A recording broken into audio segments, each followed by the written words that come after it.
나는 재수생활 모의고사 140점의 성적 향상을 맛보았다. 이때만큼 공부를 재밌게 해본 적은 없었던 것 같다. 아버지 어머니 설득을 위해 독서실에서 독학을 하였는데 대성공이었다. 아침부터 밤까지 수없이 많은 공부 시간이 나를 더욱더 흥분되게 만들어줬다. 리트머스 종이가 액체를 빠르게 빨아들여 각기 다른 색깔을 내는 것처럼 나는 전혀 저항감 없이 지식을 습득하였다. 살면서 유식하다 이 형용사는 나와는 전혀 맞지 않을 거라고 생각했었다.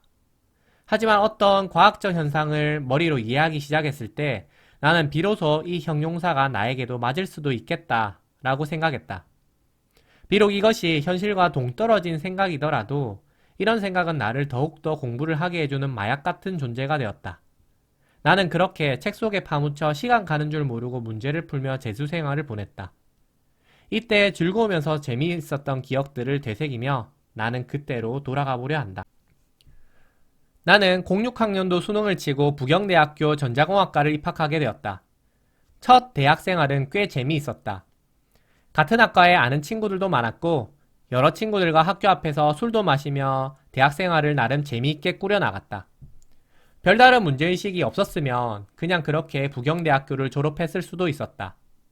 하지만 중간고사 기간 일반 물리학이란 미적분학을 공부하면서 내가 고교 과정의 공부가 부족하다는 것을 깨달았다.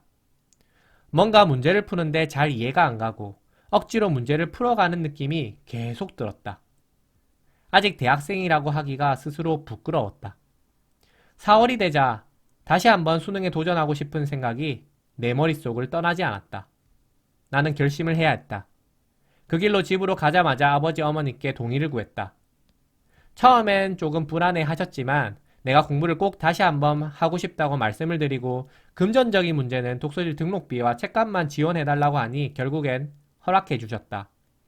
그렇게 나는 독서실을 등록하고 대학교 수업이 끝나면 바로 독서실로 하행하였다. 다른 재수생들보다 조금 늦어서 걱정이 되었다. 그렇지만 내가 원해서 하는 길이라 나름 뿌듯하기도 하면서 재미있었다. 4월 중순부터 본격적으로 시험 체제로 돌입했다. 해야 할 게 많았다. 기초가 흔들리면 나중에 아무리 문제를 많이 풀어도 모래 위에 성을 쌓듯이 다 무너진다는 것은 일찍이 작년의 경험에서 잘 알고 있었기에 나는 7월까지 개념에 충실하기로 마음을 먹고 계획을 세웠다. 공부 시간은 하루 최소 10시간. 나는 스톱워치를 사서 하루하루의 공부량을 기록해 나갔다. 아침 8시부터 시작하여서 저녁 9시까지 점심 저녁 먹는 시간을 제외하고는 전부 책상에 앉아서 공부를 했다. 하루에 분배하는 시간은 수능과 정확히 맞추어서 진행했다. 언어 영역은 고교 시절 읽어야 할 필수 수필, 시, 소설, 책 3권을 사서 읽었고 수리 영역은 수학의 정석을 잡고 기초부터 차근차근 풀어나갔다. 영어는 EBS 수능 특강과 단어장을 새로 사서 문제를 풀고 단어를 정리하는 식으로 공부를 해나갔다. 탐구 영역의 화학2는 인터넷 강의의 도움을 받았고 나머지는 수능 특강으로 개념을 정리해 나가는 식으로 공부했다. 언수에는 매일 공부를 하였고 탐구 영역은 2과목씩 나누어서 공부를 했다. 공부 시간이 많다 보니 엄청 많을 것 같았던 양도 생각보다 빠르게 끝낼 수 있었다. 7월달까지 나는 수학의 정석 수원, 수투, 미분과 적분을 2회독 완료하였다. 영어도 두꺼운 수능 특강 한 권을 다 풀었으며 문법은 김천희 선생님의 오토독스 강의 도움을 받아서 다 정리를 했다. 공부를 하다가 점심 먹을 시간도 아까워서 편의점에서 빵 하나와 우유를 사와서 그걸로 해결하고 계속 공부를 이어갔다. 이럴 땐 1시간을 번 것과도 같아 소소하게 기뻤다. 자주 가던 김밥 천국이 있었는데 항상 단어장을 외우면서 밥을 먹는 게 안쓰러워 보였는지 사장님께서 힘내라고 김밥을 서비스로 챙겨주시곤 했다. 그럴 때마다 나는 너무 고마워서 꼭 성공해서 사장님께 보답을 드려야지 하고 마음을 먹곤 했다. 나는 지금까지의 공부한 것을 한번 테스트해 볼 필요가 있었다. 그래서 7월 대성 모의고사를 서면 재수학원에 가서 신청을 했다. 재수학원에선 자기들 원생이지 않더라도 외부에서 신청을 하면 칠 수 있도록 되어 있었다. 결과는 대성공이었다. 06년도 수능에서 320점 정도 받았었는데 내가 꿈에도 그리던 400점의 고지를 처음으로 넘겼다. 자그마치 80점 이상이 오른 것이었다. 시험이 끝나고 친구들과 서면 노래방에 가서 친구들은 노래를 부를 때 나는 채점을 해나갔다. 언어 영역부터 하나하나씩 채점을 하는데 동그라미를 칠 때마다 나의 기분은 한껏 고조되었다. 공부를 할 때 동그라미를 치면 그 동그라미에 심취해서 내가 집중해야 하는 틀린 것에 집중하지 못할 거란 생각에 나는 사실 동그라미를 치질 않았다. 하지만 첫 모의고사고 기분을 내기 위해 나는 동그라미를 열심히 쳐나갔다. 언어 영역이 80점을 넘었다. 정말 높게 생각했던 수리 영역도 84점, 영어도 80점을 넘겼다. 나는 친구들 앞에서 한없이 소리를 질렀다. 친구들도 오른 나의 점수를 보고 그 기분을 맞춰 한껏 즐겨주었다.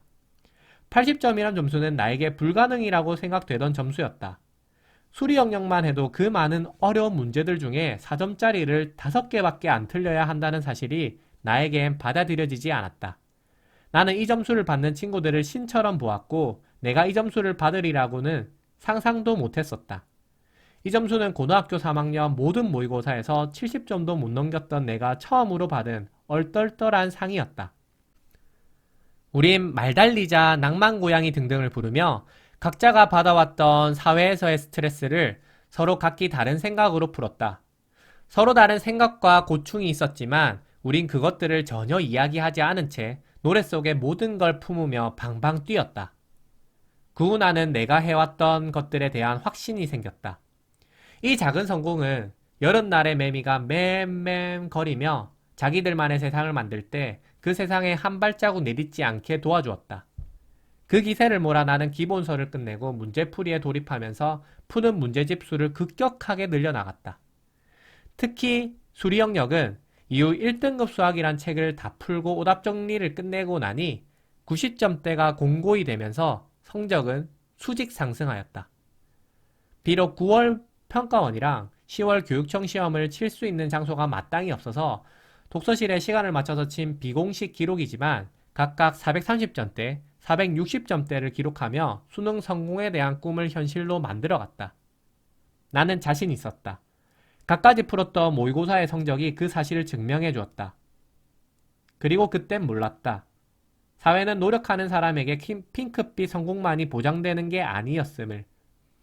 내가 수능날 내 인생에서 가장 큰 실패라는 것을 경험하며 눈물로 점심밥을 먹어야 했다는 사실을.